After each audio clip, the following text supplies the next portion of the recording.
What's going on, fellas? I've got a 1998 Jeep Grand Cherokee here. I'm going to use this car to show you how you can change your headlight bulb, and I'm also going to point out to you the location of 2 fuses for the operation of the headlights, and I'm also going to show you the elusive headlight relay, which is something that's not talked about in your owner's manual. So to start with changing the bulb, you're going to grab this plastic collar and rotate it to the left, and it will come out like so, at which point you can pull the bulb out of the assembly. It may be stuck in there pretty good, but it will come out if you give it a pretty good pull on there.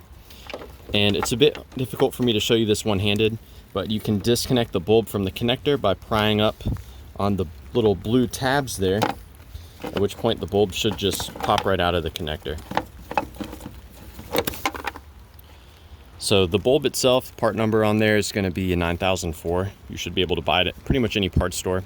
And be sure that the O-ring comes out with the old bulb, as the new bulb will have its own O-ring. Now take a moment to inspect the pins on your connector. If they're corrosion free, you'll want to apply dielectric grease to keep them that way. If you do see heavy corrosion, you may want to replace the pigtail or the socket. And as far as installing the new bulb, it goes in. You want the little notch to be on the front. So push that in, take your collar, little tabs going forward, and you're going to screw the collar on there. It's going to go on clockwise. So you push it on there, and then you rotate it clockwise. Let's see. There we go. Push the connector on. So pretty simple for the bulb. Now, this fuse under the hood, it's a 30 amp fuse, and it provides power to both the high beam and the low beam via the automatic headlight relay. So that's going to be it, that 30 amp right there. There's also a 15 amp fuse for the flash to pass feature. This is the feature that powers the high beams, even when the car's not on, when you just trigger the high beam switch. And that is going to be this 15 amp fuse located right here.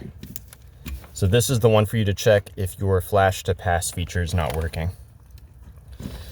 Now, for the high beams or the low beams to work at all, the relay has to work.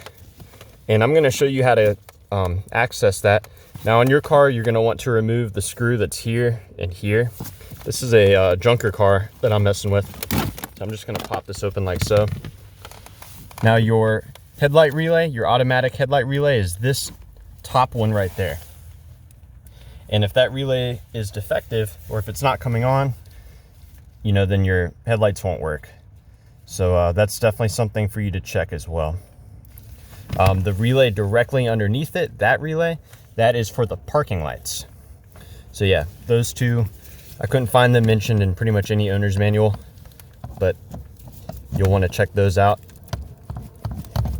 And they come out pretty easily. Here I've pulled out the parking light relay.